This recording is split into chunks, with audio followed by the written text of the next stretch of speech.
Antiochus IV has a different approach to the problems of the empire, not subtle. He was more aggressive. And so Antiochus IV built an even greater armed force. And then he started a process of Hellenization, which he wanted to proceed rapidly, and the application of a certain degree of force. Now, the Hellenization process goes through several different stages and different formats. First of all, a Greek city was a very formal organization. As we know from antiquity and ancient history, Greek and Roman cities and the Babylonian cities, they were planned. And in the city, there were many institutions. There was a thing which they called the Acropolis. That's where the main temple of the gods were. Then there were other temples to other gods. The patron god or the patron goddess, for example, Athens, the patron goddess of Athens was Athena, the goddess of wisdom. Her temple was the Parthenon on the Acropolis. So there were many institutions, but these institutions were planned, and the people participated in the religious ceremonies in a certain fashion, a certain pattern. For example, the games, the Olympic Games, the athletic games are very important to Greek cities. But the athletic games were not just athletic games. They were preceded by religious ceremonies, by the lighting of fires to the gods, by invocations. I mean, there was ceremony attached to every event in the Greek city. Even that institution, which became the most famous in Alexandria, the Museum of Alexandria, it started out as a little temple to the muses, the goddesses of the fine arts. Museion is what it meant, the temple of the muses. But in this temple of the muses in Alexandria, since the king encouraged it, people came and they used to bring their offerings there. And if they were artists, they would deposit their works of art and their sculptures. It was a cultural center of all the arts of Alexandria, and later on the center of scientists and so on. That's why it grew. And of course the Museion, which was a temple to the muses, became what we call the museum, namely the repository of art and architecture and literature and so on. And then, of course, it became a center of the great scientists of the Hellenistic period. Now, in Greek culture and civilization, you participated in all of the cultural events, but also in the religious events.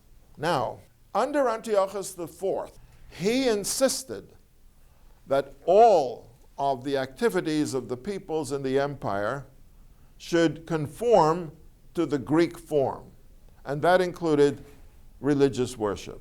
Now, if you read and understand Phoenician civilization and Phoenician religion, you'll notice that Phoenician religion and Greek religion are identical. The difference between them is that Phoenicians speak their language, Greeks speak their language, but religiously, theologically, philosophically, there's no difference between them. Phoenicians could become conforming to Greek religion. All it meant was accepting the fact and acknowledging the fact that Zeus is the equivalent of Baal. Baal is the Phoenician name of the god of thunder and lightning. Zeus is the Greek. Every one of the phenomena could be equated. The same applies to Babylonian, to most of the pagan civilization and religions, because you know, if you know the names of the Greek gods and the names of the Roman gods, they're the same, except for the language. Zeus is Jupiter, Hera is Juno, and so on. There's no difference between them in terms of their function and their effect on humanity. Where did the problem arise? When you come to the Jews couldn't conform. They couldn't accept it. There's one thing that they could not do.